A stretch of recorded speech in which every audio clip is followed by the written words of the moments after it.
del Espíritu Santo. Dice de la siguiente manera: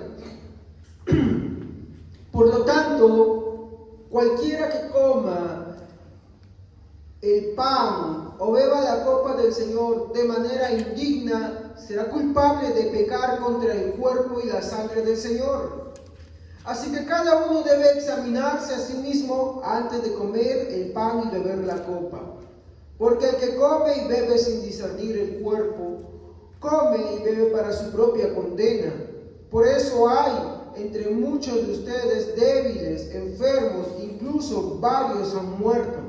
Si nos examináramos a nosotros mismos, no se nos juzgaría, pero si nos juzga el Señor, nos disciplina para que no seamos condenados con el mundo. Así que, hermanos míos, cuando os reúnan para comer, espérense unos a otros.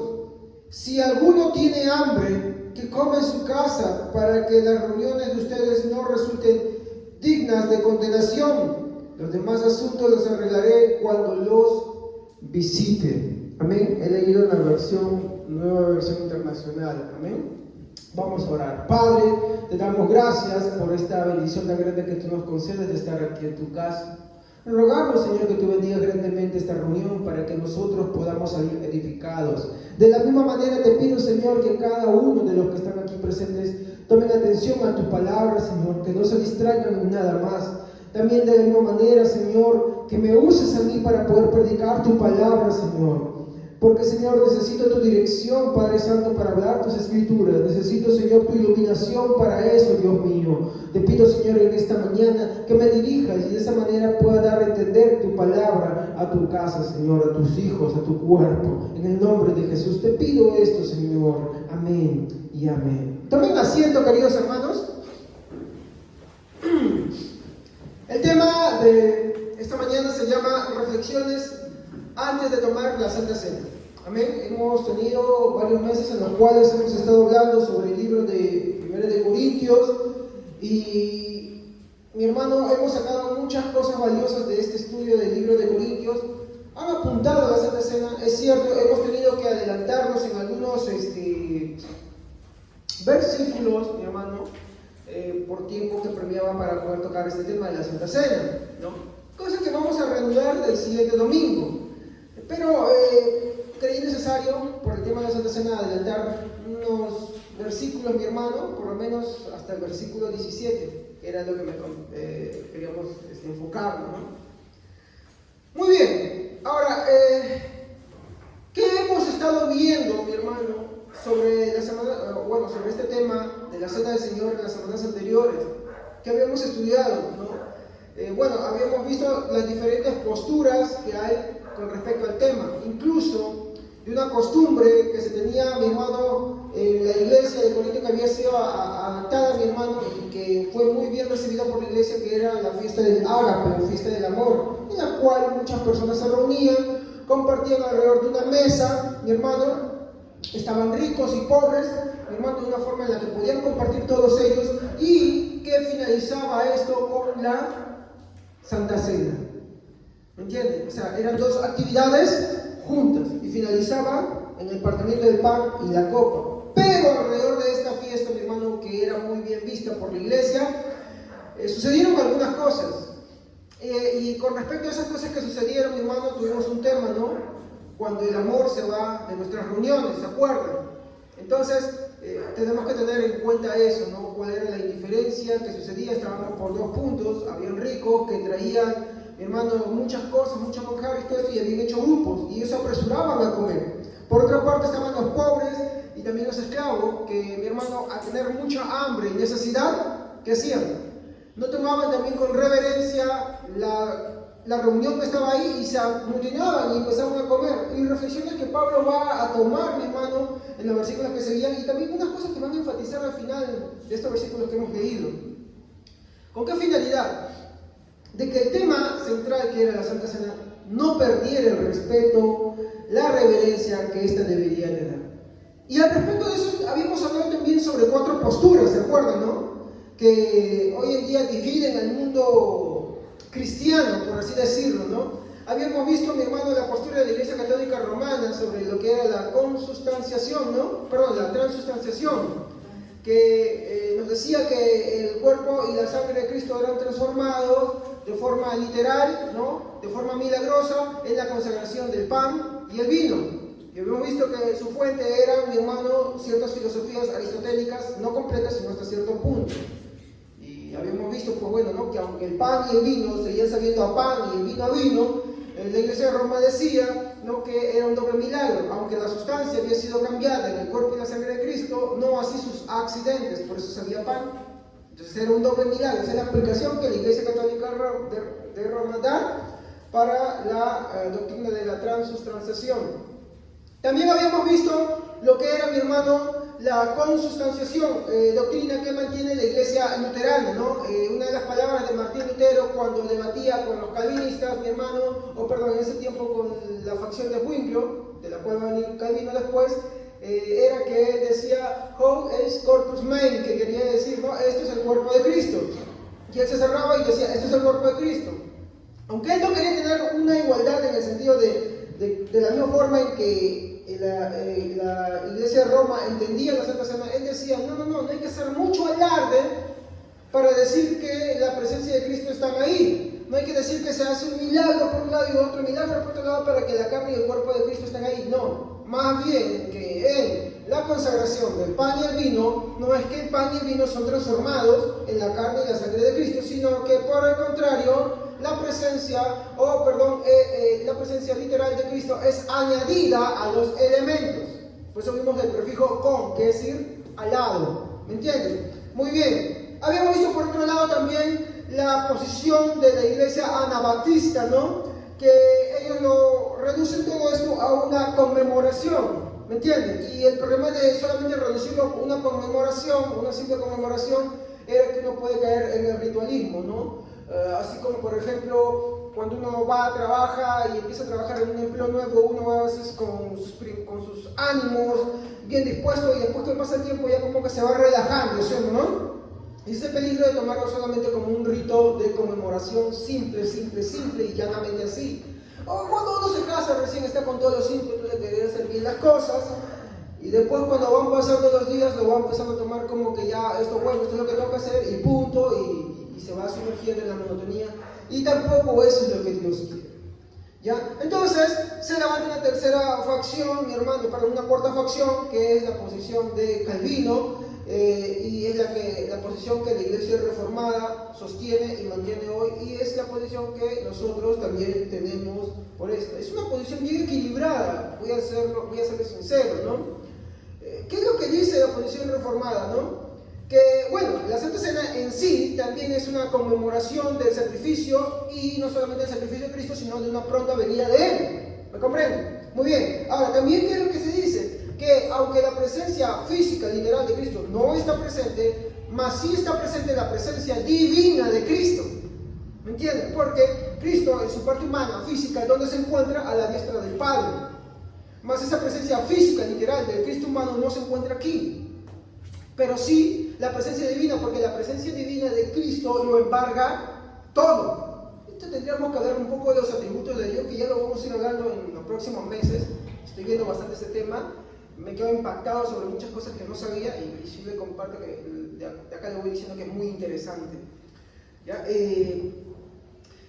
Entonces, en la Santa Cena, si bien es cierto, por una parte está la conmemoración, ¿no?, del sacrificio y la pronta venida de nuestro Señor Jesucristo, también está la presencia divina, 100% real, la presencia divina de Cristo. Y cuando nosotros, por medio de la Santa Cena, estamos ahí, mi hermano, la presencia divina de Cristo nos lleva, mi hermano, ¿a dónde? A la presencia del Cristo que ascendió. ¿Me comprenden? Entonces, es un poquito más elaborada la forma en la como la teología reformada presenta lo que es la Santa Cena. A mi parecer, me parece una posición bien equilibrada. No cae en el extremo que cayó la Iglesia de Roma para hacer mucho alarde de muchos milagros y contraposición a mi hermano. No cae en el extremo de solamente un ritualismo, que muchas veces es lo que se cae también, ¿no? Y me parece una posición bien equilibrada y que es la que mantengo. Muy bien. Ahora, al ver esta unión que tenemos con Cristo, y el respeto de la reverencia que son necesarios, tenemos que reflexionar sobre nuestra condición, ¿no? Hemos visto que aunque nuestra posición no es como la Iglesia Católica o la Iglesia Luterana, que dicen que la presencia de Cristo es física y literal, sí creemos, no obstante, de que la presencia de Cristo es real, en el sentido de que Él es Dios. Y como Dios tiene un atributo. ¿Cuál es ese Dios? ¿Cuál es ese atributo? La omnipresencia. Que quiere decir que está en todo lugar. Entonces, hoy cuando tomemos la Santa Cena hay que entender una cosa. La presencia real de Cristo en su divinidad está acá. Está acá. Y esa presencia divina, cuando lo tomamos como reverencia, mi hermano, es la que nos lleva al Cristo que ascendió. Pastor, ¿está hablando de Cristo? No es solo Cristo, pero tendríamos que ahí estudiar un poquito de lo que Calcedonia decía, ¿cierto? ¿No? Es importante ver por eso, porque la fe, mi hermano, cristiana, no es una fe que, se me ocurre, qué bonito, voy a hablar de la palabra de Dios y hablo sobre la nada, no. La fe bíblica, mi hermano, la fe cristiana es una fe histórica, y es histórica, mi hermano, porque muchos hombres antes de nosotros pensaron, estudiaron, mi hermano, eso hay que verlo, eso hay que comprenderlo. Como alguien me decía una vez, no, ¿sabes qué? Yo no tengo que agarrar y estudiar la Biblia, y mucho menos ver otros escritos. ¿Por qué? Porque simplemente yo sé que el Señor me ilumina y nadie me tiene que iluminar. Para justificar el hecho de que no quiere congregarse. Y ese es el problema. Eso es pensarse que uno es ungido y iluminado de la noche a la mañana para creer que lo sabe todo. Y no es así. Nosotros no podemos creer lo que se me ocurre mañana y después pasado mañana se me viene una revelación. No, eso no es así. Mi hermano, la fe cristiana, mi hermano, tiene su historia. Y por eso es bueno indagar en ella. Porque muchos santos hombres de Dios, mi hermano, pensaron antes que nosotros, mi hermano, y cometieron errores. Y eran gente que, mi hermano, hoy en día no pasaba por como nosotros tenemos el Netflix, mi hermano, tenemos la televisión, tenemos el cine, tenemos las distracciones. No, eran hombres que vivían estudiando la palabra de Dios toda su vida. Nosotros sí tenemos, mi hermano, copias de los originales. Ellos tenían los originales, muchos de ellos leyeron los mismos textos de manos de los mismos apóstoles. Pues es bueno ver lo que creían los padres apostólicos, ¿no? Ay, pastor, no diga padre, porque no, es que mi hermano se le llama padre apostólico, mi hermano, porque ellos fueron los que sentaron las bases del pensamiento cristiano. Obvio, se equivocaron en muchas cosas también. Pero ¿qué nos hace pensar hoy en día nosotros, año 2022, que con las justas abrimos la Biblia, a otros, mi hermano, abren la Biblia cuando recién vienen a la iglesia, mi hermano, que no se equivocan? Y que porque ya una vez vieron un versículo y ya con eso es suficiente. No, hay que, mi hermano, profundizar más todavía. Obvio, yo también me equivoco. ¿Me comprenden? Y si me equivoco, usted me puede corregir con la palabra de Dios. Y es verdad, y lo comprobamos, pues tendré que reconocerlo. ¿Cuántas veces tenía que cambiar mi forma de pensar? Sí, porque es así, mi hermano. Pero a veces hay cristianos que menosprecian esas cosas. Seguimos. Entonces, mi hermano, el punto central de todo esto, mi hermano, es que tenemos que reflexionar. Amén. Reflexionar, mi hermano, y ver también el tipo de reverencia que nosotros tenemos, mi hermano, sobre, claro, nuestra condición. Ahora, el versículo 27 va a empezar de la siguiente manera.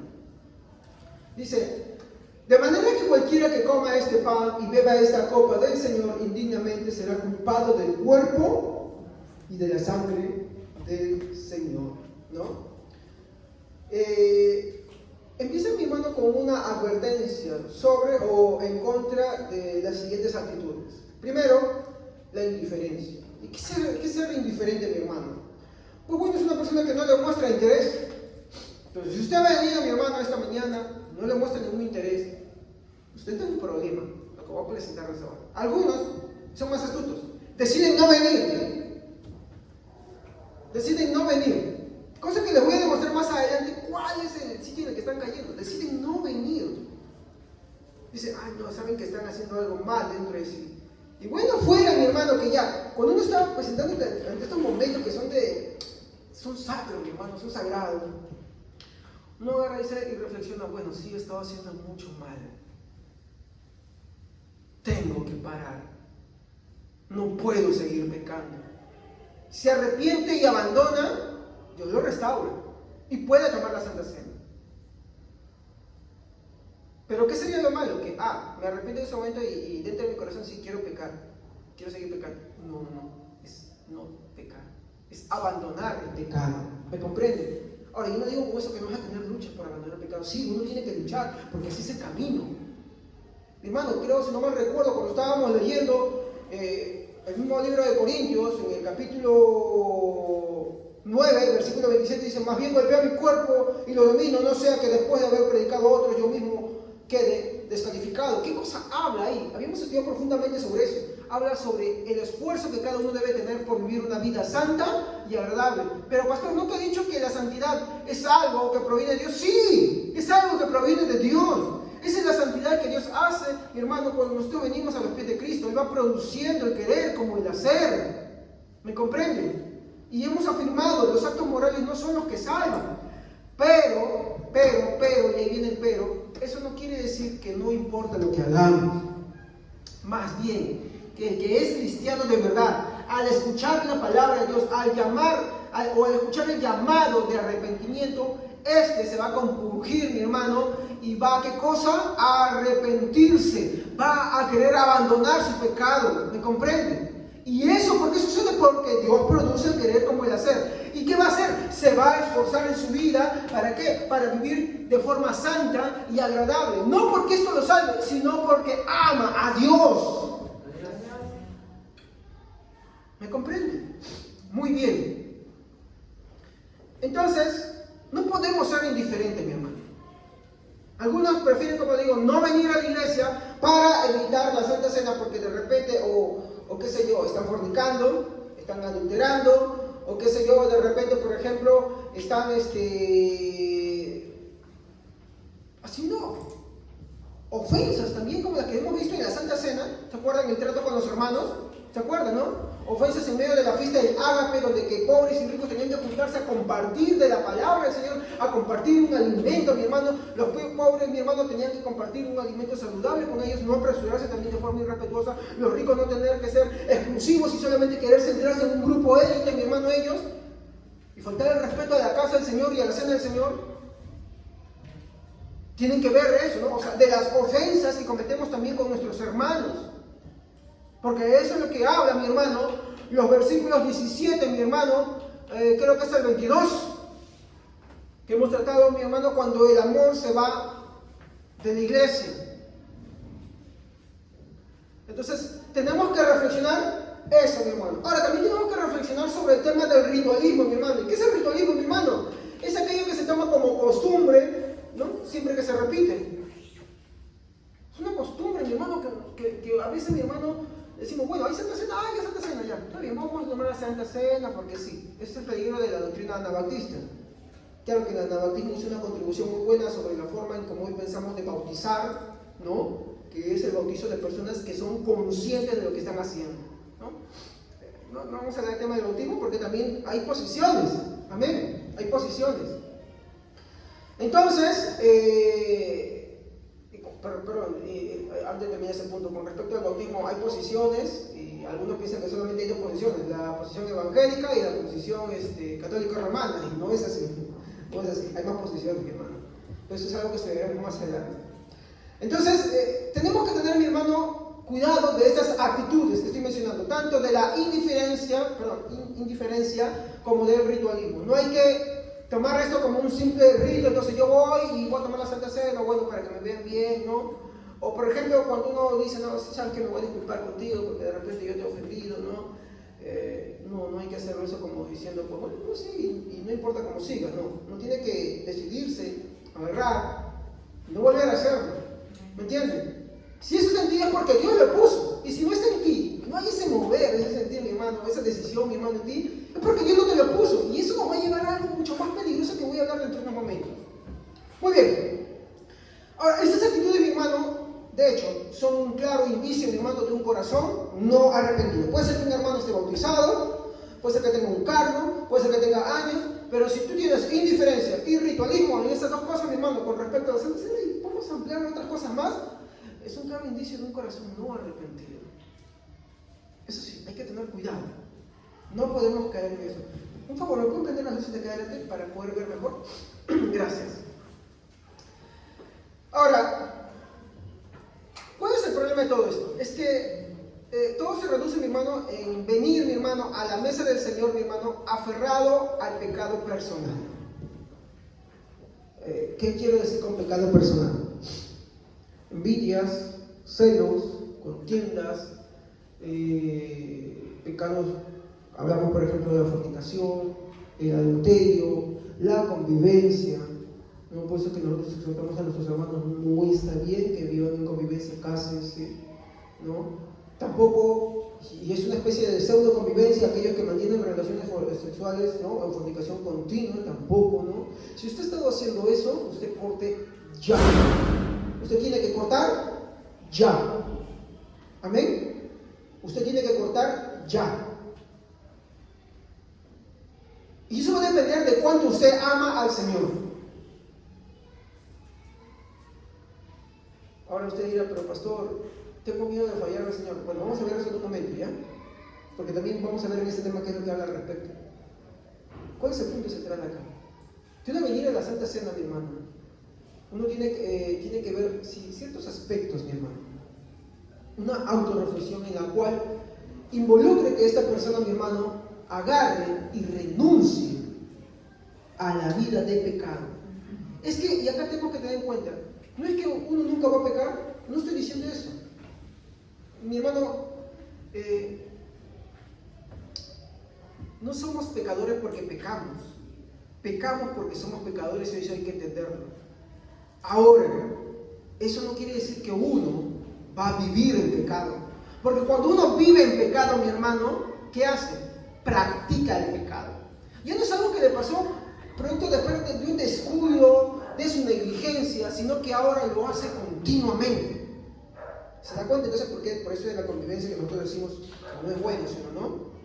Y por ejemplo, un jovencito que de repente pecó con una jovencita y ya, no se trata de eso, se trata de que ahora de repente no solamente es eso, están haciendo eso continuamente. ¿Me comprende? Así como el que ofende a su hermano, de repente no fue porque agarró y estuvo en un momento de estrés y estuvo con presión o le pasó algo y ofendió a su hermano o a su hermana, no, y es que ya es un hábito en su vida. Entonces, ¿cuál es la reflexión acá? Que debemos desechar todo hábito que al final es una práctica del pecado. ¿Amén? Hay que desechar eso. Entonces el problema está en venir, mi hermano, a la mesa del Señor aferrándonos al pecado personal. Esa actitud, mi hermano, es una gran afrenta, una gran ofensa y, mi hermano, también es un menosprecio contra el sacrificio de Cristo en la cruz del Calvario. Entonces no podemos venir a la cena del Señor, mi hermano, con esas actitudes. Ya hemos hablado de los pecados, también hemos hablado de las actitudes, ¿sí o no? De la indiferencia y del ritualismo, así como de los pecados personales. No se puede. De hecho, los pecados personales te llevan a esas actitudes. Entonces, entendamos, mi hermano, esto. La Santa Cena, cuando tú participas en estas condiciones, mi hermano, ¿qué estás haciendo? Estás ofendiendo al Señor, mi hermano. Lo estás menospreciando, mi hermano. Estás actuando en contra del sacrificio que Cristo hizo en la cruz del Calvario. Es un menosprecio. Querer tomar la Santa Cena, mi hermano, y estar viviendo en pecado, es un menosprecio al Señor. Por eso que la reflexión es, mi hermano, si tú estás viviendo en pecado, abandona tu pecado ya de una vez. Corre a los pies del Señor. Ve al Señor. ¿Por qué? Porque de lo contrario, mi hermano, es un claro inicio de que no estás convertido. Ay, pastor, ¿cómo se atreve a ofenderme de que no estoy convertido? Es verdad, yo tuve que reconocer que siendo cristiano, incluso siendo pastor, no estaba convertido. De verdad. ¿Por qué? Porque no solamente me di cuenta, mi hermano, que había pecado de muchas maneras, muchas ofensas al Señor, sino que también no tenía una vida que agradaba al Señor. Y también en mi vida personal, también ya con respecto a mi búsqueda de Dios, tampoco la tenía. Porque no me gustaba estudiar la palabra de Dios, no me gustaba orar. Indiferencia, ritualismo, ¿se da cuenta? Y el fruto que era una vida de pecado. Es así. No hay más vuelta que darle.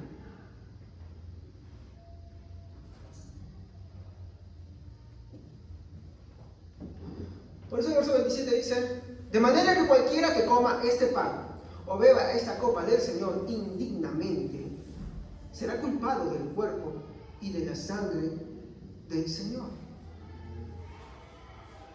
Sabemos que nada podemos hacer nosotros para ser dignos por el Señor, ¿no? Para ser dignos del Señor.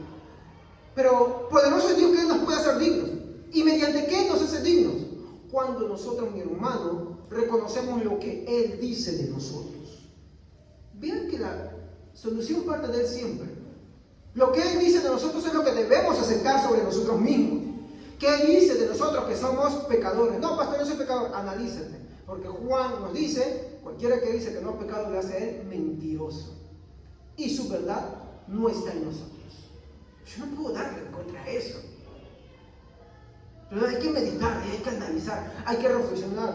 Por eso, mi hermano, el tema de esta mañana se llama Reflexiones antes de tomar la Santa Cena. Versículo 28, ¿quién lo puede leer, por favor?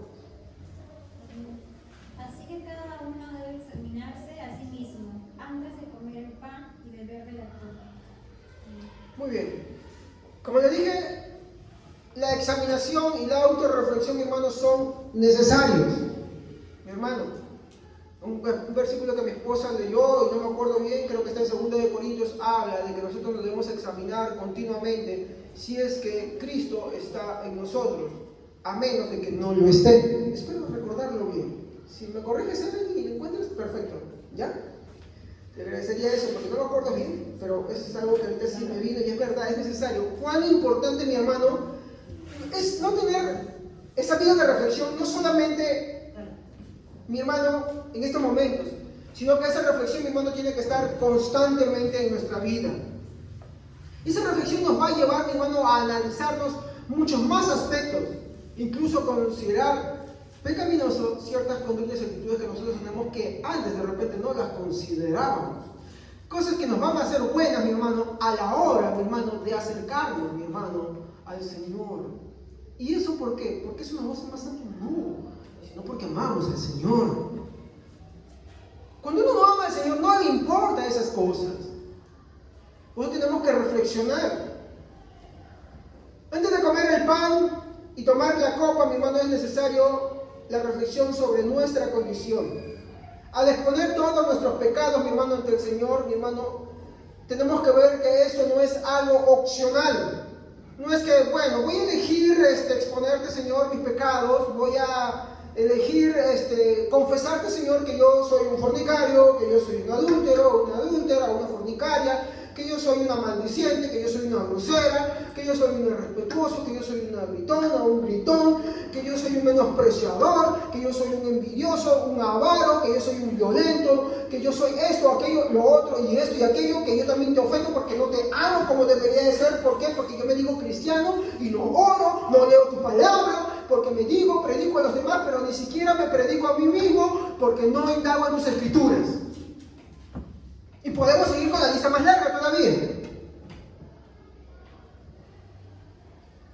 Por eso, mi hermano, es necesario exponer, mi hermano, nuestros pecados ante el Señor. Y uno dirá, por ejemplo, bueno, pastor, yo ya no hago lo malo. ¿Pero acaso no has confesado al Señor? Por ejemplo, dirá el fornicario, pastor, yo no fornico. Yo no tengo nada que hacer entonces en eso, de reflexionar. No, sí. Porque hay quienes piensan que porque dejaron de pecar ya su pecado pasó. Y no es así. Porque nuestros pecados, mi hermano, no serán limpiados a menos que los confesemos al Señor. ¿Me entiende?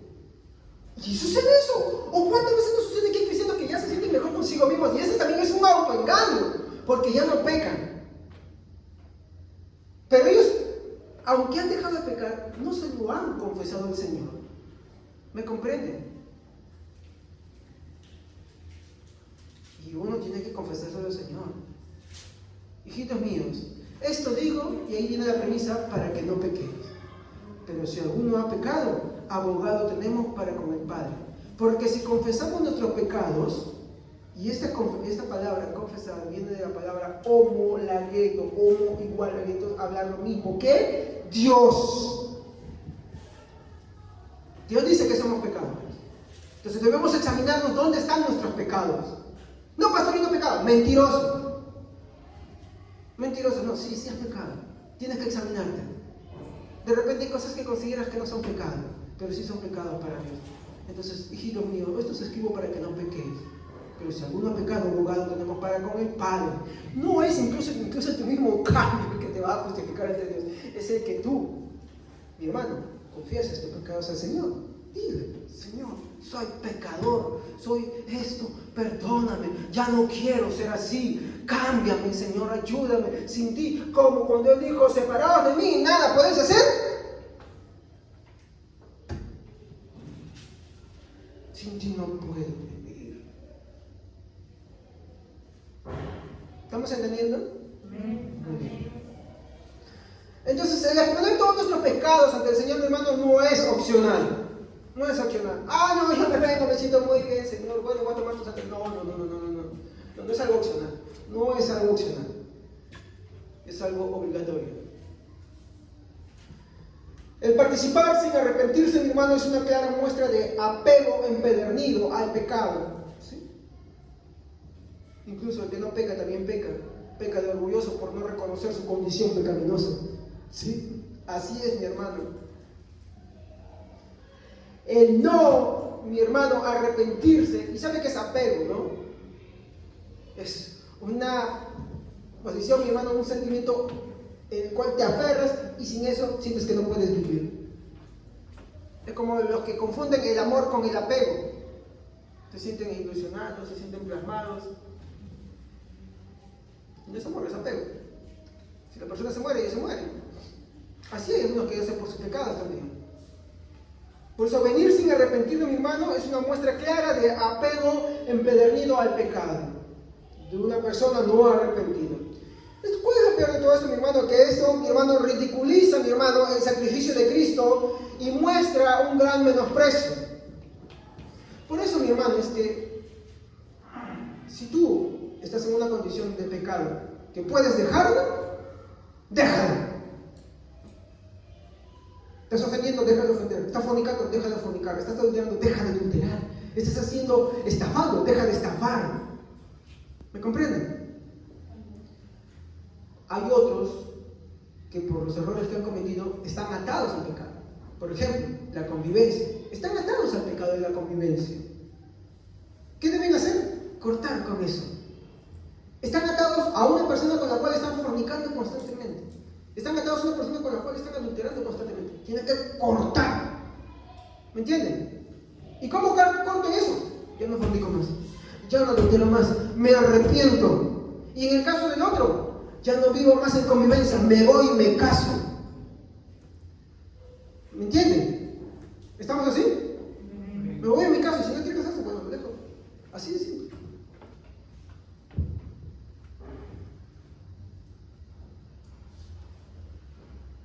Porque, como les dije, y esto es algo que a mí se me ha inventado. ¿Sabe mi esposa, mi hermano, que antes de poder agarrar me compré unos cuantos libros, mi hermano, de comentarios para poder ver y observar qué dicen las diferentes posturas? Estaba estudiando un poquito más este tema, mi hermano viene en otras fuentes más. Y esto no es algo que yo me lo inventaron, ¿no? O sea, no es algo que, el hermano Javier, para hacernos sentir culpables, se está inventando eso, no. Esta expresión la he sacado justamente de un escrito, de un comentario, mi hermano, no me acuerdo el nombre del autor, pero sí, él expresaba lo mismo, que esto, mi hermano, ridiculiza el sacrificio de Cristo y muestra un gran menosprecio. ¿Me comprende?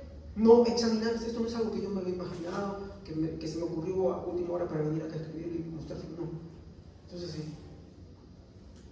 Comentario del Nuevo Testamento, versión NBI, no me acuerdo del autor. Bueno, avancemos. ¿Esto qué nos lleva? A reflexionar según nuestra actitud. Tenemos que reflexionar, mi hermano. ¿Qué actitud estamos teniendo? Y la actitud habla de, mi hermano, algo que nosotros tenemos, mi hermano, que estamos haciendo. ¿Cuál es la actitud que tenemos acá? Tenemos que reflexionar. Vamos a ver, mi hermano, algunos pasajes, ¿ya? Estos pasajes los vi durante la semana y me parecieron muy interesantes. Yo no voy a enseñar sobre estos pasajes, solamente quiero sacar algunos extractos, mi hermano, de estos pasajes para poder, mi hermano, comprender un poco más lo que la Escritura nos dice. Por ejemplo, vamos a ver qué es lo que Jesús explica, mi hermano, referente, mi hermano, a la parábola del sembrador. Mi hermano, y mi hermano, es interesante, mi hermano, qué es lo que dice. Vamos a ver, miren, Mateo capítulo 13.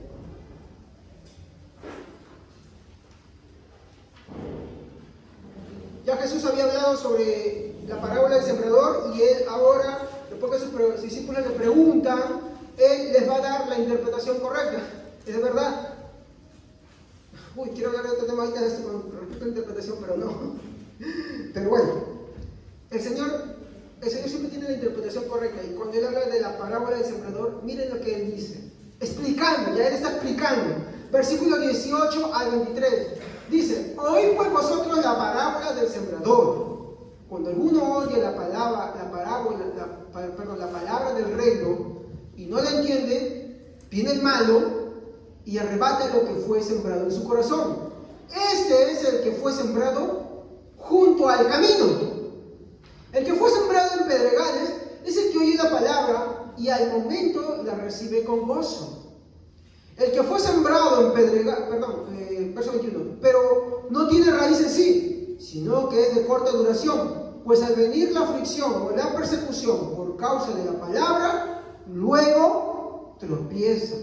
Verso 22, el que fue sembrado entre espinos es el que oye la palabra, pero las preocupaciones de este siglo y el engaño de las riquezas ahogan la palabra y se hace infructuosa. Pero el que fue sembrado en buena tierra es el que oye y entiende la palabra y da fruto y produce 100 y 60 y 30 por uno. Yo he escuchado muchas interpretaciones de esto, en las cuales muchos te decían, y me acuerdo que la clase que era, no, bueno, estos son como los que en la iglesia han venido y aquellos que reciben la palabra, una interpretación bien laxa. Yo tengo una interpretación un poco más cruda. Jesús dice que Él es el sembrador. En otra parte, haciendo la alegoría de esta, haciendo la misma referencia a este mismo versículo, y cuando Jesús explica, dice, el campo es el mundo. Miren, no dice que es la iglesia, es el mundo. ¿Y qué más? Solo, y acá quiero resumir, solo, no voy a hablar de las otras semillas. Sí, la semilla es su palabra. Solo la semilla que cae en buena tierra es la que crece y la que da fruto. Excluye a las demás. No importa que venga tribulación, aflicción, no importa que sea una u otra cosa, va a sobrevivir. ¿Qué quiere decir esto? Discúlpeme, debo decir, no todos son salvos. Solo la semilla que cae en buena tierra. ¿Qué tierra eres tú? ¿Qué demuestran tus actos? Ahí está. Los cristianos, mi hermano, que son de buena tierra, son salvos. Venga el sol, venga las aves, son de buena tierra. Venga lo que venga. Por la que está en el camino es comida, porque está en la intemperie. La que está enterrada no la ve nadie. Son salvos. Los demás no lo son. Y eso es terrible. Y esto nos hace referencia a las palabras de Jesús. Nadie puede venir a mí si el Padre no lo trae. ¿Se dan cuenta? ¿Por qué tenemos que orar? No solamente por los del mundo, sino también por nuestros hermanos que están en la misma congregación, por nuestros familiares, porque ay del destino que espera. No es que simplemente se mueren y ya, bueno, ahí terminó todo, no. Hay un infierno, mi hermano, donde el gusano no muere, donde mi hermano es el lloro y el crujir de dientes. Entonces, en la reflexión, mi hermano, te puedo preguntar lo siguiente: ¿quién eres?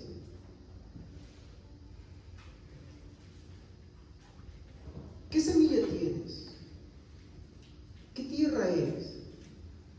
Te puedo decir algo más. ¿Quién te plantó? Es una referencia a otra parábola que Jesús habló sobre el enemigo que siembra cizaña y trigo. ¿Quién te plantó? ¿Sabes cómo puedes comprobarlo? Mira dentro de ti. Cada vez que, y esto es tuyo ya, en tu terquedad, en tu rebeldía cósmica contra Dios, no estoy hablando de lenguaje alfa y omega, no hablo de una reunión cómica porque cuando hablo de esto es que mira, cuando tú te opones contra Dios, ¿contra quién te estás rebelando? Contra un Dios todopoderoso. Porque cuando tú pecas, lo que estás haciendo es imponer tu voluntad en contra del Creador. Y aunque tú piensas que estás imponiendo tu voluntad en contra del Creador, no lo estás haciendo porque Él te lo está permitiendo. Y Él te lo permite porque Él quiere.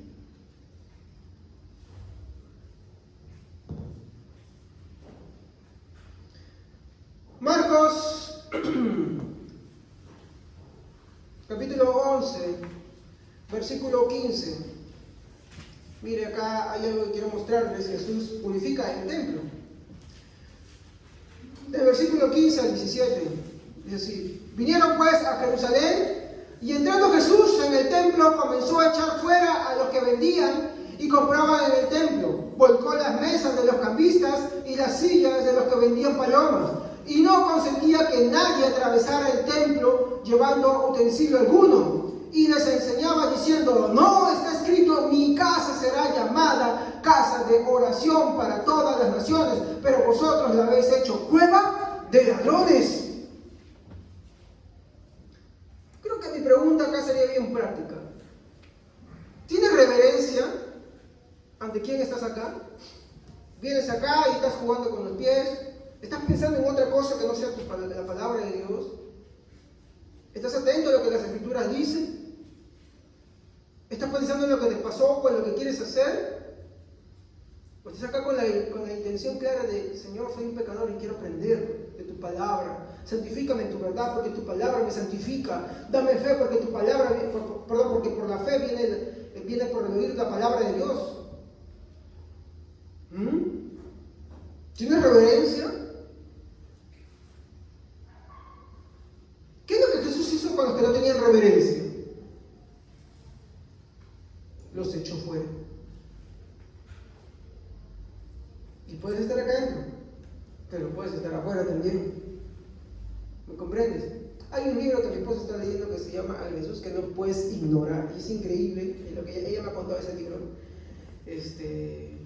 Como Jesús, y es algo que no quieren ver las personas. Muchas iglesias quieren ignorar eso. Cuando escuchan eso, cambia otra cosa. No quiero escuchar, no quiero saber nada de eso. No, porque mi Jesús es Jesús de amor. Jesús era bien confrontacional también, mi hermano. Bien confrontacional. Y acá hay una clara evidencia. No sé, pero el día de la boda, ¿quién se habrá escandalizado cuando leí el texto, mi hermano? Que él se burla de sus escarnecedores. ¿Sabes lo que mi esposa me dijo cuando reflexionaba ella sobre la parábola del rico y Lázaro? ¿Los pecadores ven a los salvos? Pues parece que sí. Y cuando leía Jonathan Edwards también dice lo mismo. No dice que los justos verán a los pecadores, pero sí muestra eso. Y esa es una clara referencia. ¿Qué cosa? Al gusano que no muere. Él se burla de sus escarnecedores. Él pisotea, dice, a los pecadores. Dice, mas muestra bondad con los que se humillan ante Él. Dice que la sangre, mire, y esto yo sé que suena un poco fuerte, pero dice: la sangre de los pecadores salpica los vestidos de los que Él pisotea. Dense cuenta. O sea, ¿a qué Jesús quieres tener frente a ti? Puedes tener a Jesús que muestra misericordia ante ti, que muestra su favor ante ti, o puedes tener a Jesús que condena ante ti. Ay, no, Él no condena, pero sí condena.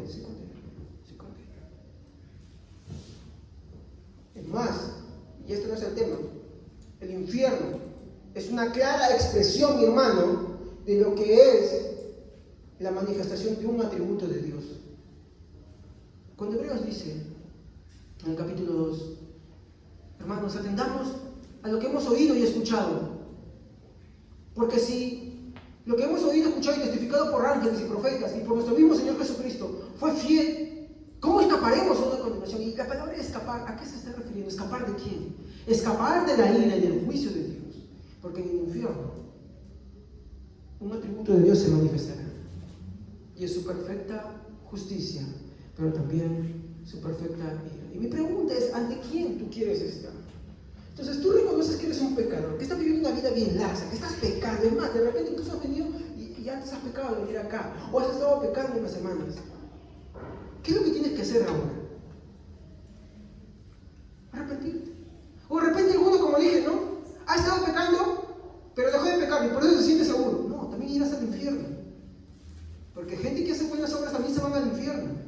Porque si no te has confesado tus pecados ante Dios, si no has venido a arrepentirte ante Él, también serás condenado. Porque nadie te puede salvar, solamente Jesucristo. Solamente Jesucristo. Nadie te puede salvar. Solo Jesucristo. La salvación está resumida, mi hermano, en solo eso. Nadie. Digo, por si alguno está pensando que porque ya dejó de pecar y ya está libre y tranquilo y de repente tu conciencia está en paz, no, sí, yo no peco de... No. Tienes que confesar a Dios, tienes que confrontarte ante Dios, mi hermano. Tienes que darle, mi hermano, la cara ante Dios y decir lo que Él dice. ¿Eres un pecador? Sí, Señor, soy un pecador. Estoy perdido sin ti. Sálvame. A los que son así, Dios muestra su favor. ¿Estamos acá? Entonces, una reflexión, por favor. Una reflexión consciente. Eso no lo estoy diciendo solamente para ustedes, lo digo también para mí, para todos los que estamos acá. Como decía Charles Spurgeon, qué difícil y qué triste es perderse bajo la sombra de un altar público. Pero más terrible es perderse sobre un altar. ¿Cuántos pastores desfilarán al infierno y sus congregaciones también desfilarán con ellos diciéndoles y reclamándoles: ¿por qué no nos predicaste si no nos hablaste de nuestro pecado? Por tu culpa estamos aquí. Yo no quiero ese peso sobre mí. Ya es suficiente peso tengo sobre conmigo. Entonces mejor les hablo la verdad. Si estás pecando, arrepiéntete. Pídele perdón al Señor. Y Él mostrará su favor contigo. Abandona tu pecado. Ya no busques pecar más. Renuncia. Saca de tu vista, saca de ti lo que tengas que sacar. Si es tu ojo, saca tu ojo. ¿Qué es lo que estás viendo? ¿Cómo estás mirando las cosas? Sácalo eso, porque mejor es entrarte tuerto al reino de los cielos que con los dos ojos quemarte en el infierno, perderte en el infierno, estar en la oscuridad eterna. Si tu mano... Ay, no, pastor, no tengo que cortar la mano. No estoy hablando de sacarte el ojo y sacarte la mano. La mano es una expresión de nuestras acciones. Si lo que tú haces, cómo vives, cómo hablas, cómo te comportas, cómo te conduces, el motivo de que tú peques, sácalo de ti aunque te duela. Algunos preferimos decir: no voy a sacar lo que es. Esa persona es la que vas a pecar. No, eres tú. Saca de ti eso. Expúlsalo de ti. Te va a costar horrores, sí. Vas a sufrir, sí. Pero es preferible entrar al reino de los cielos así, que con todo eso perderse. Ese peligro de los que ya no están pecando, pero se sienten tranquilos ahora. No saben que como el ojo no lo han sacado y la mano no lo han sacado, van a seguir pecando. ¿Entienden? Entonces la pregunta es: ¿tienes reverencia ante su presencia? ¿Respetas el templo, la comunión con los hermanos, la mesa del Señor? Una pregunta que quiero dejarte ahí. El temor a Dios, mi hermano, no es algo opcional. Ay, pastor, pero ¿cómo no va a tener temor a Dios? Cuando le hable de los atributos de Dios, usted va a poder verlo, mi hermano. Cuando hable de los atributos de Dios, lo podrá comprender. Pero el temor, mi hermano, no es algo opcional. Pero no que, pastor, Dios es amor. Sí es amor. Pero usted está olvidando algo. Ningún atributo va a anular otro atributo. Ni el amor anula la ira, ni la ira anula la misericordia. Entonces, ¿cómo el pastor? Venga las lecciones que vamos a dar sobre los atributos de Dios, hermano. Ahí vamos a hablar claramente. Pero ninguno de los atributos se anulan a sí mismos. El temor no es algo opcional. El temor a Dios es algo necesario. Solamente quiero hacerle una alusión así. Yo le tengo temor a los temblores. Ay, pastor, ¿cómo es posible que tenga temor a los temblores? ¿Usted no es cristiano? No, si soy cristiano y no tengo miedo a los temblores. Pasa un temblor y si estoy dormido o lo que sea, ¡bum!, me escarapelo y me pongo en alerta a correr por mi vida. Otro le tendrá miedo a los tsunamis. Otro le tendrá miedo a otra cosa. Algún animal. O no sé. A la pista. Hay temores, hay fobias de todo. Pero tienen un temor a tal punto que ese temor es tal cual que se les escarapela. Yo hablo, por ejemplo, mi ejemplo más preferido es el ejemplo de un temblor, un terremoto. Yo no tengo temor a un terremoto, ¿por qué? Porque sé que las cosas se caen, sé porque se pueden destruir las cosas, y porque busco salvar mi vida y salvarla en mi familia. Imagínate, ¿qué es la presencia de Dios? Si cuando Dios descendió sobre el monte Horeb, dice que aparecieron nubes, apareció oscuridad. ¿Qué es la oscuridad? Es que para Dios lo mismo es la luz y la oscuridad. Relámpagos. Y el pueblo de Dios tenía tanto temor, mi hermano, se les invadió el pavor, mi hermano, que dijeron, no vayamos nosotros porque vamos a morir. Moisés, tú ve tú. Es como las parodias de todos están adelante y dice, ¿quién pasa adelante? Y todos hacen un paso para atrás y uno solo se quedó adelante. Tanto era el temor que decían, incluso si un animal pasara por ahí morirá apedreado. Tenían temor. El temor no es algo opcional. Por favor, entendamos, maduremos. El temor a Dios no es algo opcional. ¿Por qué? Porque ante la presencia de Dios, ¿quién podrá estar en pie? ¿Quién podrá estar en pie? Ante la presencia de nuestro gran Dios y Creador. A veces no entendemos eso y lo menospreciamos. Pero ese temor a Dios nos va a conducir a algo más. En los que son creyentes verdaderos nos va a conducir al amor de Dios. ¿Cómo es que nos conduce el amor de Dios? Porque primero entienden ante quién están. Entienden que Él camina con ellos todo el tiempo de su vida. Sí, incluso cuando estás pecando, ahí está. Entienden que Él está presente ahí. Y como entiendes que estás presente ahí, te das cuenta contra quién te has metido. Entonces agarras y acudes a Él por misericordia. Porque si no acudes por misericordia, la consecuencia es fatal. Como acudes a Él en su misericordia, y Él, a los que acuden a Él tiene misericordia, esa misericordia es una muestra de ¿qué? De su amor. ¿Me entienden? Por eso les dije, bueno, ahorita es un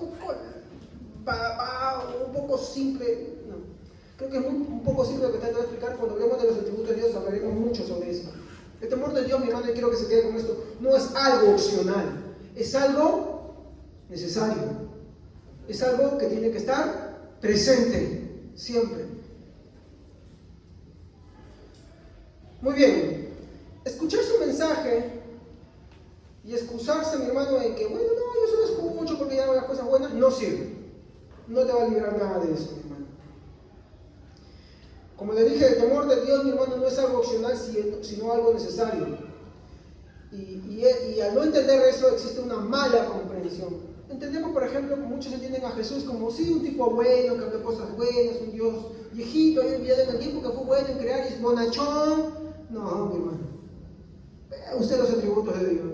Es como en el diálogo les decía, ¿qué te hace creer a ti que tú tienes afecto por algunos, cólera en otras cosas, desagrado en lo que no te agrada, afecto con lo que sí te agrada? ¿Qué te hace creer que Dios que te creó no es igual? ¿Me comprende? Él es igual, tiene sus atributos que lo identifican. Así como, por ejemplo, mi hermano Javier es una persona que le gusta hablar, pero no es sociable, mucho no es muy sociable, es enojón, ¿sí? Y bueno, no sé, en algunas cosas es paciente, ¿ya? Aunque no lo crean. Son cosas que me identifican a mí, atributos que me describen a mí, ¿estamos? Pero cuando nos referimos a Dios, queremos poner solo lo que nos gusta a nosotros y mutilamos a nuestro Dios, mi hermano, haciéndonos un Dios a nuestra concepción, errónea y equivocada. ¿Sabe cómo se llama eso? Idolatría.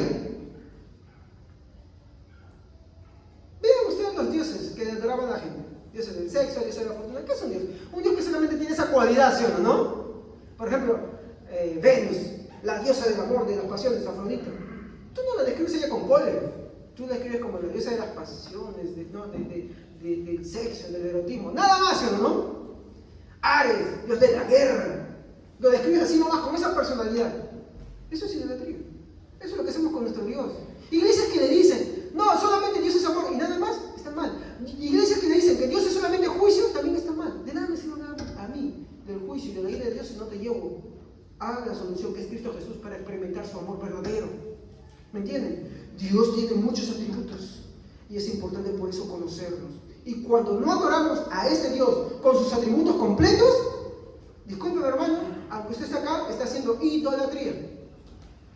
Se está equivocando. No es, mi hermano, el Dios de la Biblia el que usted está adorando. Usted se está equivocando.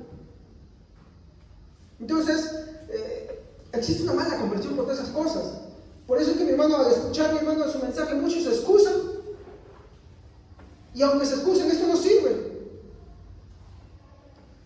Hay responsabilidad, mi hermano, en escuchar de Jesús y no retribuirle a Dios. Hay un versículo, un texto, mi hermano, que lo voy a leer, y eso va a estar en el versículo 34, acuérdense, el versículo 34. Ahorita lo voy a leer. Sobre este versículo que voy a leer, mi hermano, quiero que note cómo es que dice, mi hermano, al respecto de aquellos que disfrutan de las bondades de Dios y no le retribuyen. Y eso va a estar en el versículo 41. No lo vas a esperar más, lea conmigo Mateo. En el capítulo 21. ¿Recuerdas el versículo, mi hermano, 34 y 41 que le mencioné?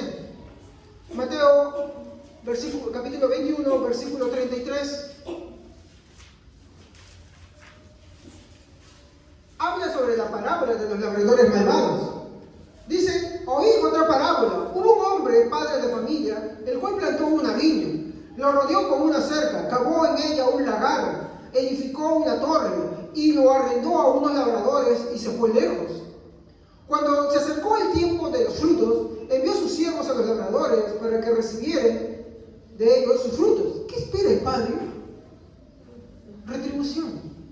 Ahora, entendamos algo. Ahí viene la arrogancia. Y esto es de un atributo que estaba estudiando el otro día que se llama la soledad de Dios. Mi hermano, a veces creemos que si le agradecemos a Dios, eso es un pago, o es, mi hermano, que si Él no las da, se va a sentir muy mal porque no la demos.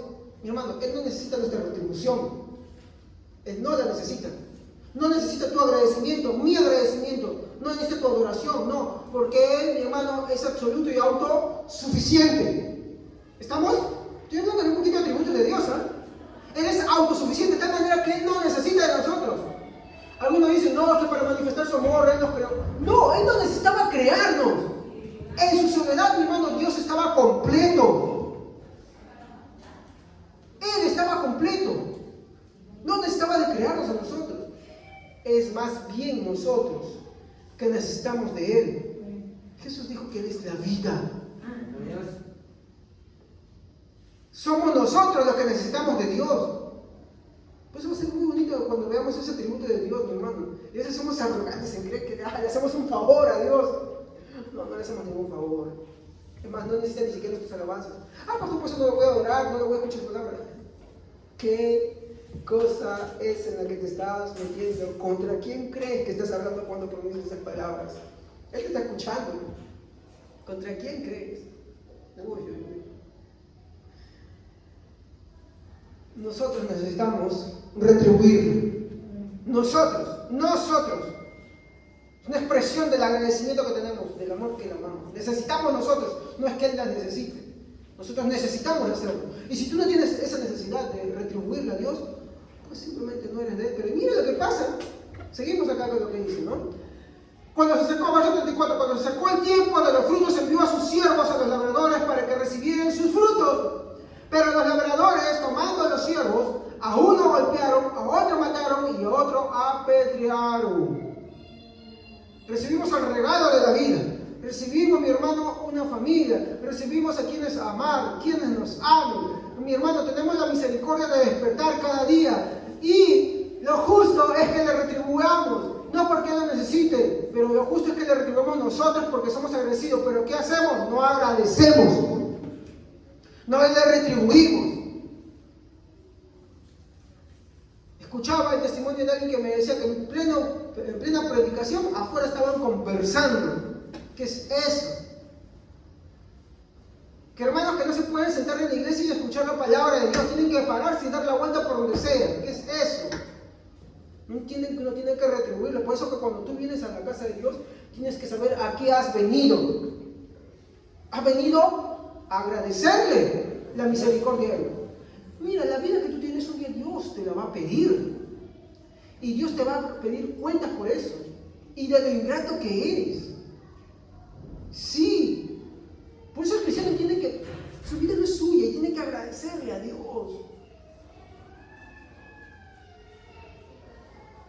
Seguimos leyendo. Dice el verso 35. Pero los labradores tomando los siervos, a uno golpearon y a otro mataron y a otro perdonaron. Sí, es cierto, pero cuando te predican la palabra, ¿qué haces? Te miras mal. Cuando te aconsejan, ¿qué haces? Miras mal. Cuando te hablan de Dios, ¿qué hacen algunos? Golpean. Esa es la actitud que muchas veces hay.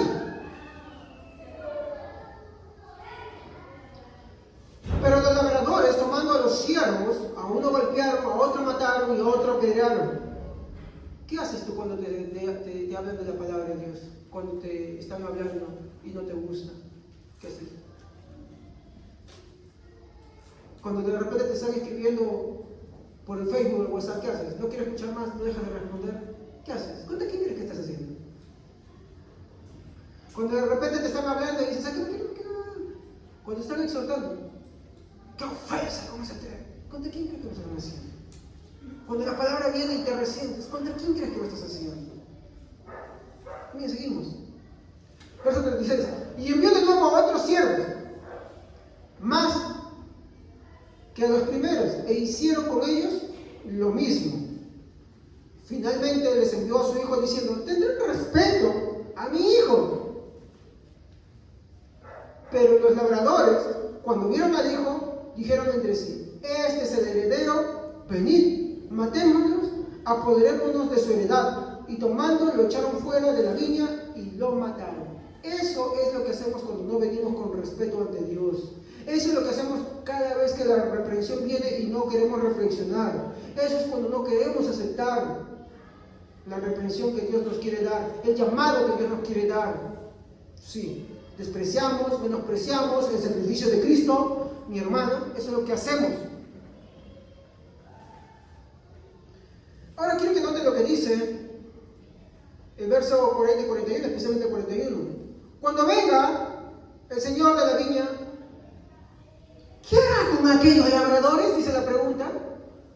Y la pregunta que te quiero decir, ¿qué hará contigo cuando el Señor regrese? Me hago la pregunta a mí, ¿qué hará conmigo cuando el Señor regrese?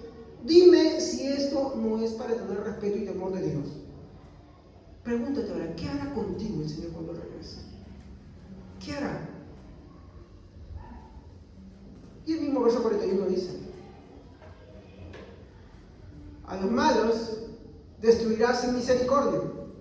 Al que no se quiera arrepentir no tendrá misericordia. Por eso la exhortación es, si estás pecando, arrepiéntete y abandona el pecado. De una vez, abandónalo. Abandónalo. Sea lo que estés haciendo. Si ya dejaste de pecar pero no te has arrepentido, arrepiéntete. ¿Me entiendes? Porque de nada sirve abandonar sin arrepentirse también.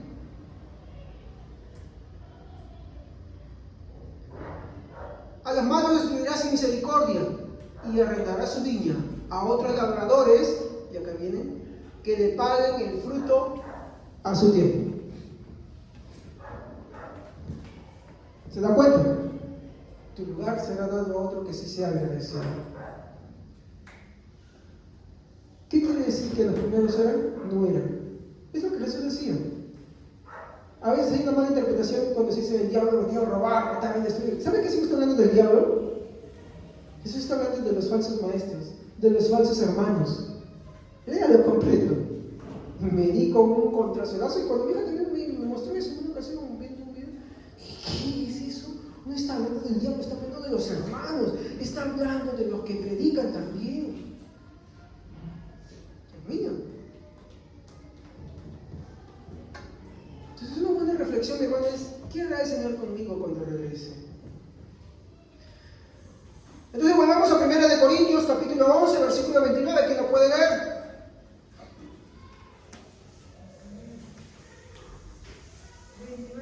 Sí. Porque el que come y bebe indignamente sin discernir el cuerpo del Señor, justo come y bebe para sí. Muy bien. Todo lo que he hablado me sirve como una plataforma para abordar esto. El que come y bebe indignamente sin discernir, y quiero que escuchen atentamente, el cuerpo del Señor, juicio come y bebe para sí. Yo creo que entienda primero que este versículo, mi hermano, tiene dos cosas que decir. La primera es cuál es nuestra conducta con nuestros hermanos. Y esto es porque constantemente, mi hermano, cuando la Biblia habla del cuerpo del Señor, no solamente habla, ¿no?, de la representación de su carne, también habla de otra cosa más. Constantemente la Biblia dice que Él es la cabeza y nosotros somos su cuerpo. ¿Se dan cuenta? ¿Ya? Escúchame atentamente. Entonces, la iglesia es una referencia también, porque como dije, este versículo tiene dos interpretaciones más, ¿no?, y las dos son viables, correctas, es el cuerpo, que es la iglesia. Recordemos, mi hermano, lo que Pablo va a decir en los versículos 17 al 22. ¿Se acuerdan cuando hablamos de cuando el amor se va de estas reuniones? ¿Se acuerdan cuando pensábamos que este versículo hablaba de la Santa Cena y no, está hablando del ágape que finalizaba en la Santa Cena? Y que no es que se está repitiendo, sino que él está hablando de un proceso de las reuniones que conllevaban a la Santa Cena.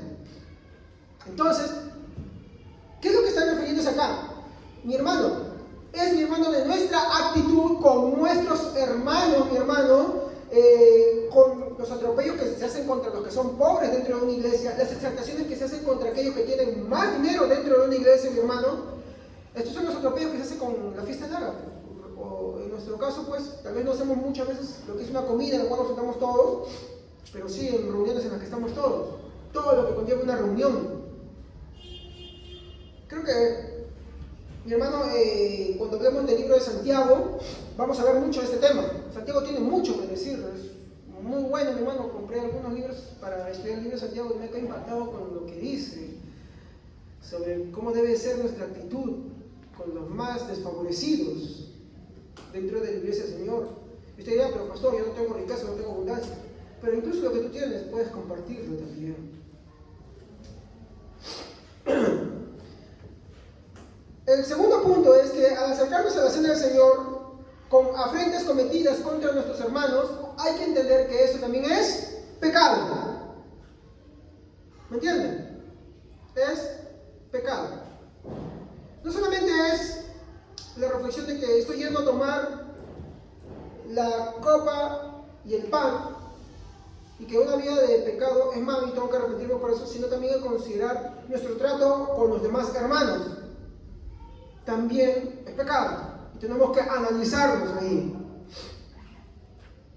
No debemos acercarnos, mi hermano, teniendo conductas pecaminosas personales, ni tampoco conductas pecaminosas con o contra nuestros hermanos.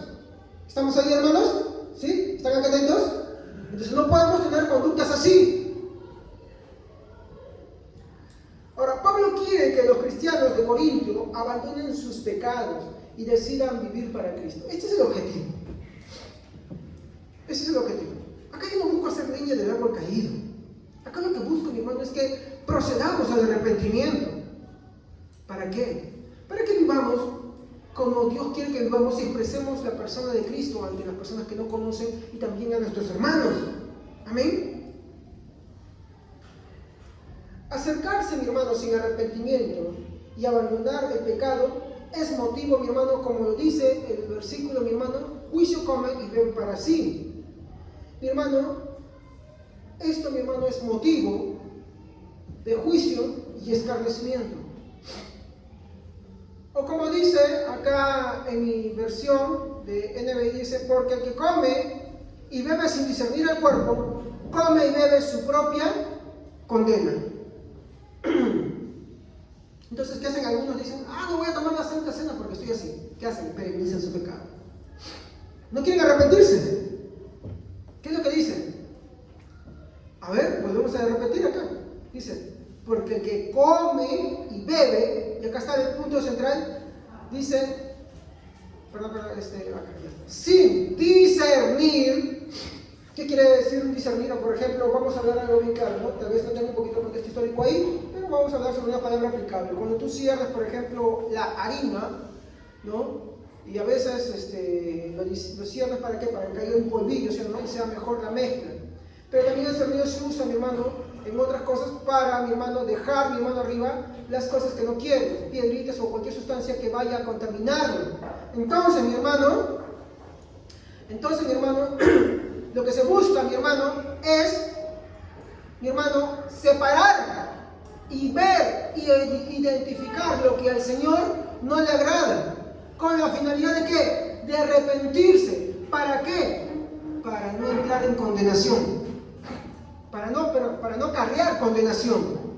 ¿Me entienden? Eso es lo que hay que tener en cuenta a la hora, mi hermano, de venir a tomar el pan sin discernir el cuerpo. Entonces hemos visto dos aplicaciones: los pecados personales y los pecados cometidos con los hermanos y contra los hermanos también. ¿Amén?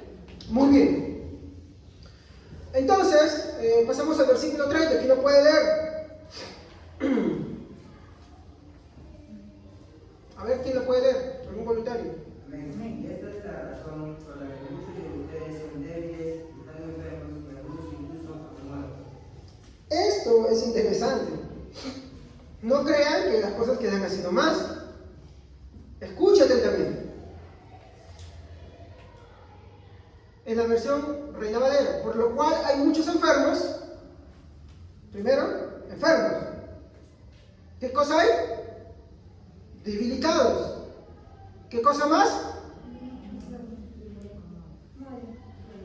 Algunos duermen, dice la versión Reina Valera. Ahora, algunos dirán, pero pastor, mi versión dice muerto. Ahorita les voy a explicar. A ver, yo quiero que entiendan que, y lo voy a repetir unas veces más, Dios a los hijos que ama, disciplina. Esto no quiere decir, por favor, que porque hay hermanos enfermos, usted inmediatamente dice, oh, que habrá pecado esto. Por favor. Vamos a ver las palabras de Jesús. Quita primero la viga que tienes delante de ti antes de sacar la paja de tu hermano. Y ahí estás cometiendo la primera afrenta contra el cuerpo de Cristo. ¿Me comprendes? Es lo que estamos hablando. ¿Por qué los quienes solamente paran examinando? No se examinan así mismos y se dan cuenta que tienen un gran pecado también. Entonces, viendo a otro punto, sí es cierto, Dios disciplina. Dios a los hijos que ama castiga. Por eso es que hay muchos que cuando no disciernen el cuerpo del Señor. ¿Por qué? Porque están practicando pecado. Porque están pecando, mi hermano, contra ellos, mi hermano contra los hermanos o con los hermanos. ¿Me entienden? Entonces, como disciplina muchas veces el Señor manda ¿qué cosa? ¿O permite qué cosa? Enfermedades. También permite debilidad.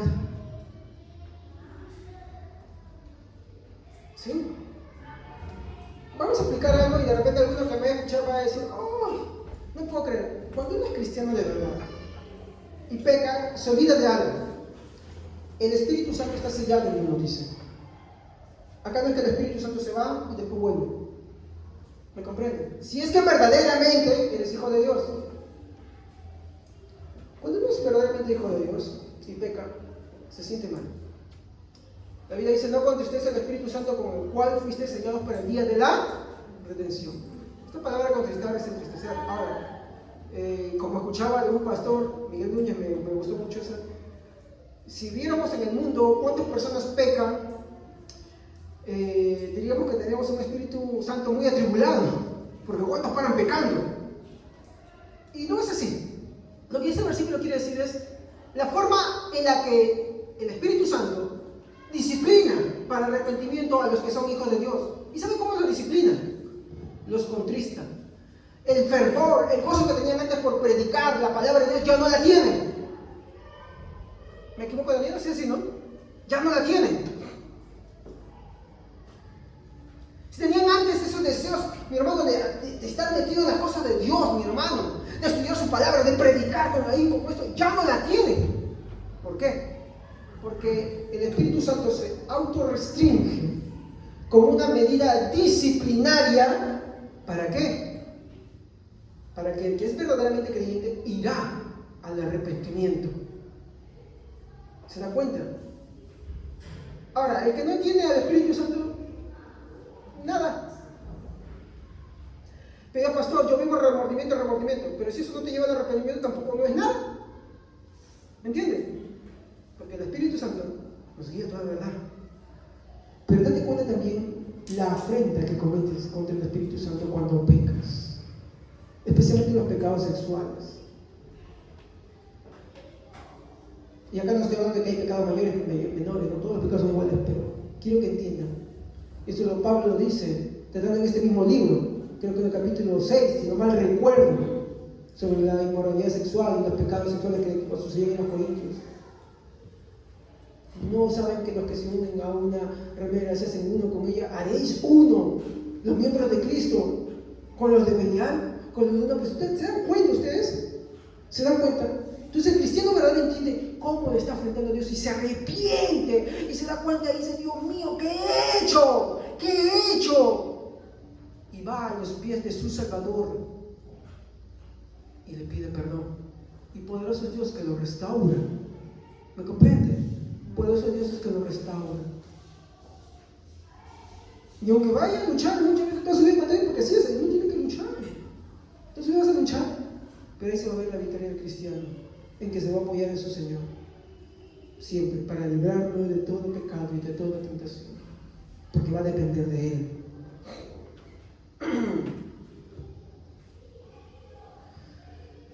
Muerte. Algunos dicen, ¿por qué en mi versión dice duerme? Bueno, la palabra dormir es como un eufemismo que se usa para la palabra muerte. Es una palabra que reemplaza a la otra, es un eufemismo. Es para reemplazar. Y la palabra dormir siempre se aplica para los que son cristianos. Como nosotros vemos el caso de Ananías y Zafira en el capítulo 5, versículo 1 al 11, ¿qué dice la Biblia? Que durmieron.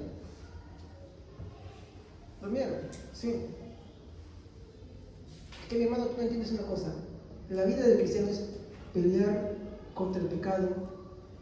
No es que no pelear directamente contra el pecado, sino que nos aferra a Dios para no pecar, hermano, porque de Él proviene toda la santidad. Y morir en eso. O sea, no me refiero a pecar, ¿no? Sino a morir en esa vida aferrada a Dios. Y yo quiero que entiendan, esto a veces algunos dicen, no, esto es porque estos que están así se van a ir al infierno. Y yo quiero contradecirles. Discúlpenme, de repente alguno no va a estar de acuerdo conmigo. Lean lo que dice el versículo 32. Siendo juzgados, somos castigados por el Señor, para que no seamos condenados con el mundo. ¿Por qué Dios enferma, debilita y mata a sus hijos? Ay, pastor, ¿cómo va a decir eso? ¿Por qué dice? Para que no sean condenados con el mundo. Y me gustó un comentario que leí, mi hermano, que hace referencia a esto. Bueno, Hebreos 12, 5:11 nos dice que Dios al hijo que ama castiga y disciplina al que recibe, mas al que no lo aborrece. Porque si nos dejas sin disciplina de la cual sois partícipes, dice, ¿no? Somos hijos. Somos bastardos. Pero si nos castiga, y la tristeza que Él produce es para arrepentimiento. Ahora, ¿por qué hace eso muchas veces Dios? ¿Por qué nos mata muchas veces? ¿Por qué mata? Porque muchas veces Él lo hace para proteger a las personas, evitando de que causen más daño a sí mismos y a otros.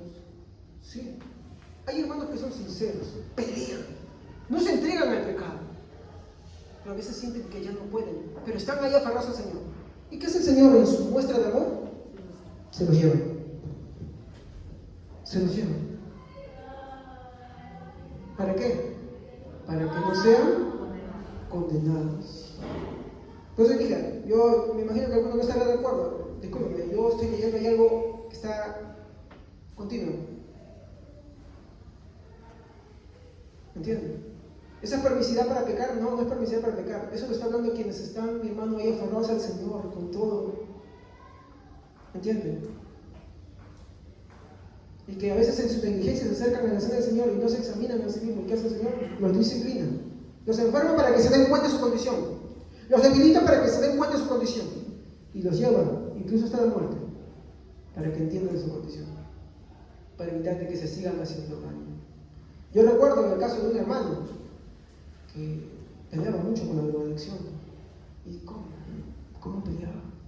Le había hecho un cojín especial al pastor, le dijo, pastor, esto lo hago para que ore solamente por mí. Y una noche antes, no, perdón, la última noche, él se queda en la iglesia vigilando solo, se queda vigilando porque, bueno, tenía mucha aflicción. Y tenía aflicción porque de verdad el pecado lo llamaba demasiado. Pero ¿qué hacía? Se aferraba a Dios, que era su único salvador. Y yo estaba en una iglesia en un corte diferente de pensamiento, pero ¿qué salió al final?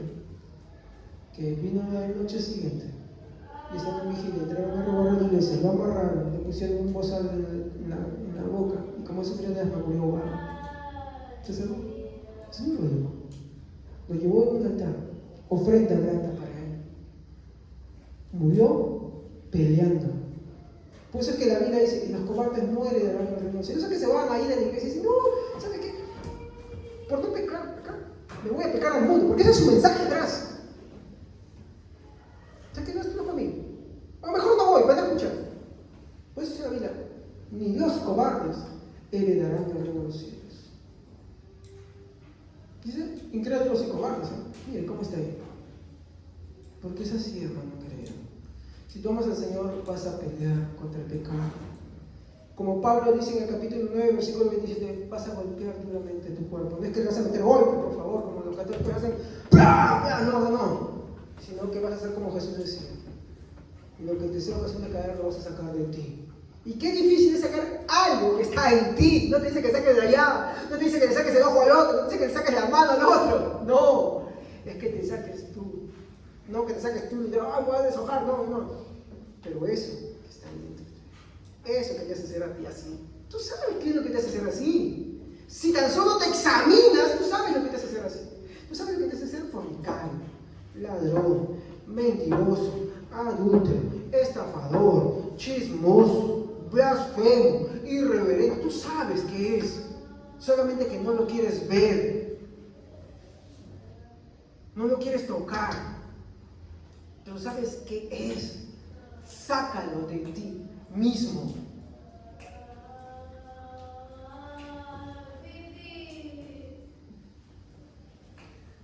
Esta disciplina no es para condenación, como dice el versículo 33.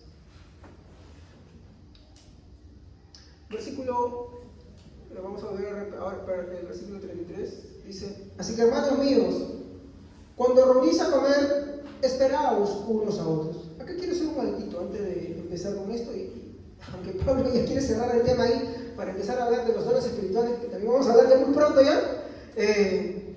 Pablo, mi hermano, quiero mencionar algo que tiene que ver con los hermanos. Pablo exhorta a mi hermano a abandonar el egoísmo. Y como dice acá, esperar. ¿Pero esperar qué? Dice, así que hermanos míos, cuando reunáis a comer, esperaos unos a otros. Usted dirá, esperaos, paciencia, debe ser eso. Y me di cuenta de algo viendo estudiando esta temita. Es que la palabra esperar también se traduce como recibir o acoger. Y nosotros sacamos memoria, estudiando el libro de Corintios. ¿Dónde vimos eso antes? Hace unas 3-4 prédicas. Casi por el versículo 17 al 22 del libro de Corintios. No sé si se acuerdan, en el capítulo 11. Sobre el banquete del ágape. Sobre los ricos, pobres y esclavos. ¿Qué es lo que Pablo está queriendo decir acá, mi hermano? Esto es increíble, a Pablo no se le escapa esto. ¿Qué es lo que Pablo quiere hablar acá? Habla de una clara hermandad, de apoyo mutuo y ayuda a los más necesitados. Eso es lo que no había en Corinto. Solamente había un banquete para compartir entre gente. Habían hecho clases sociales, clases de gente que tenía alcance económico y comían entre ellos. Por eso llegaban a la Santa Cena y se emborrachaban. Eso lo vimos la semana pasada. Tomaban la Santa Cena y se emborrachaban. Como dijimos, nadie se emborracha con una copita como lo que está ahí, a menos que en su cena, como ellos tenían costumbre de tomar vino, comían desmedidamente. Pero también los pobres cometían otro error, que se acercaban a la cena y como ellos no comían y lo que estaba ahí, se lo atiburraban también. ¿Se da cuenta? O sea, tampoco está exaltando al pobre, también el pobre le está diciendo, espérate. ¿Qué más habla? habla sobre el tema de Santiago. La iglesia tuvo una costumbre muy buena. Era ayudar a las viudas y acoger a los huérfanos. Hermanos, esto no ha pasado, esto está plasmado por todo el Nuevo Testamento. Tenemos que ver. Hay de nosotros si no atendemos a las viudas, si no atendemos a las que verdaderamente lo son. Y hay de nosotros también si no acogemos al huérfano. Pues Dios castiga también. Hay de nosotros. Tenemos que preparar nuestros hogares para eso. Y si no tienes eso en tu corazón, ora a Dios. Ora a Dios para que te quite eso, porque esa actitud no le agrada a Dios. Ay, no. Yo recién estoy empezando en el matrimonio. Ay, no, yo ya soy viejo, ya soy vieja. Ay, son excusas. Examínate.